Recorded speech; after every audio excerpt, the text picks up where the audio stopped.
we stayed, the two of us, from the 6th of July to the 17th of July inclusive, and in total it cost us.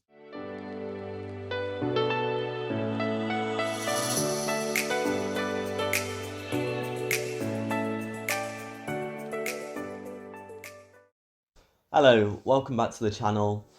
Last video in Iceland before I move on, but a lot of people have been asking me how much it cost, how did I manage to stick to a budget, because Iceland is notoriously expensive. I wrote a post on it on my blog, but I thought I'd do a video too. So here we go, 10 tips, how to stick to a budget in Iceland, and after that I'll do a breakdown of how much I spent. Cool. So, tip 1, cook your own meals. Super expensive to eat out in Iceland. It's nice as like the occasional treat, but a lot of the hostels and campsites have really good cooking facilities, so I would massively recommend that the majority of your meals you cook yourself. Tip 2, when you're looking for the food to buy, to cook those meals with, make sure you're going to the low-cost supermarkets. So I'd say the top 3 are Netto, Bonus and Kronen. Bonus is the cheapest, but it's got the worst opening hours and there's not that many around the country. Netto I found a lot more convenient if you're sort of getting there later in the evening. Tip 3 is when you're in that supermarket, be a bit more creative with your meals depending on what's expensive, what's not expensive. So there's some things that are disproportionately expensive, things like chicken, bell peppers, bananas, so basically fresh produce and things that are getting imported, way more expensive. Things like potatoes, broccoli, eggs, I think mince as well, not too bad. So shape your meals around what you find to be a good value in Iceland.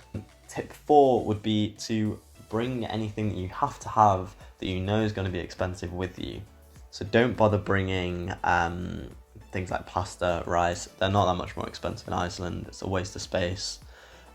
If you want specific herbs that you don't want to get like a whole jar of in Iceland, certain flavorings, things that are foreign, might be worth bringing those with you.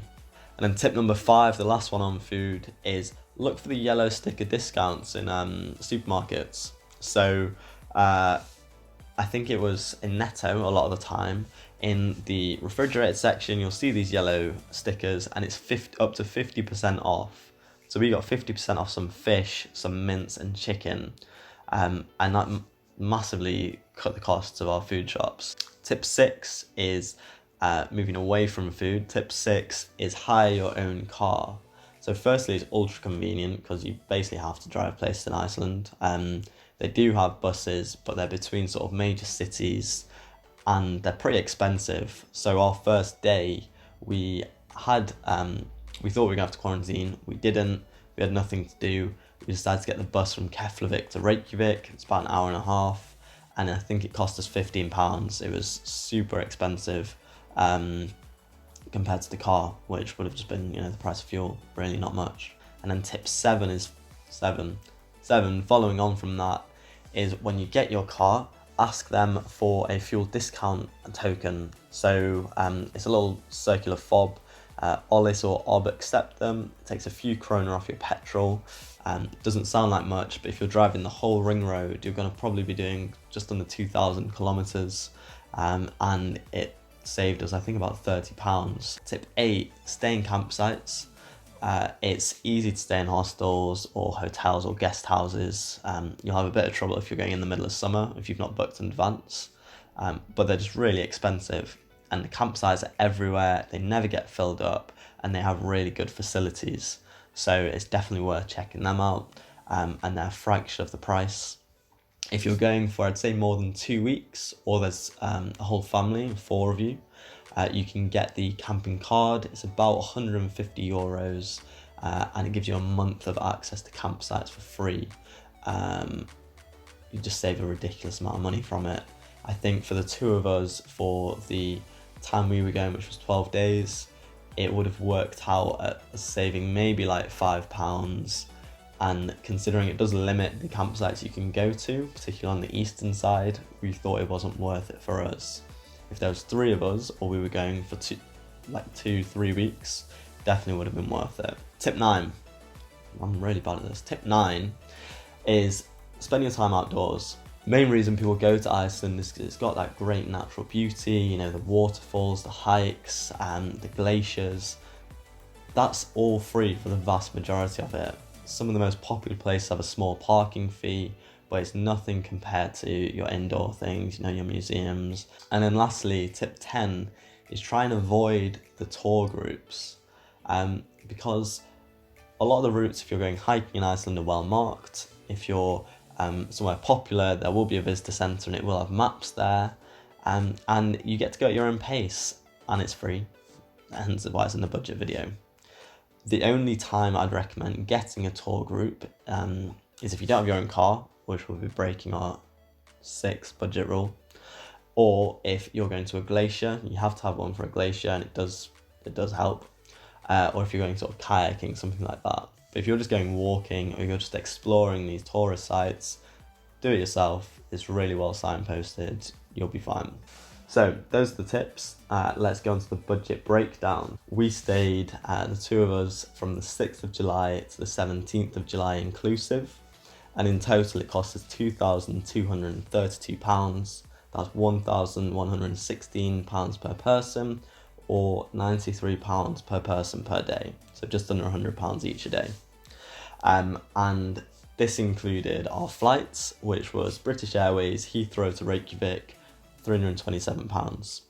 A camper van with a heater, as well as one sleeping bag for Nicole and a cooler. That cost £803. We went with Star Car Rentals. They were pretty good, responded to things quite well. Campsite fees plus one night Airbnb at the start, showers most days, and one washing machine tumble dryer use at one of the campsites, £244. Transport, that's around 2,000 kilometres driving, plus parking fees and the toll going to Akureyri, and a taxi from the airport, £210. Food, which, like I said, mostly self-cooked. We ate out 4 times and a few ice creams and coffees. That was £253. Activities, so this includes 4 thermal baths, glacier hiking tour, return bus tickets to Reykjavik, and entrance to see Vestrahorn. That was £257. And then lastly, our COVID tests, which was a lateral flow, which we took with us, and a PCR day 2 test with Randox. That cost £138 for 2 of us. So all in all, I don't think it was too bad.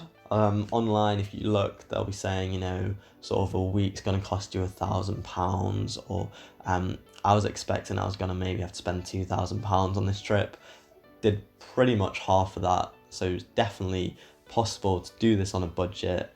I'd highly recommend going to Iceland, regardless of you know, the cost of it. It is more expensive than other countries, but it's definitely manageable.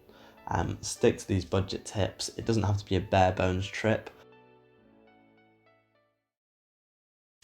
Cool, so that's it. Thanks for watching.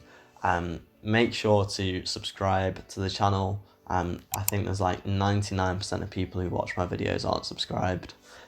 Drop a like, comment your own tips or how much it cost you, and I will see you later.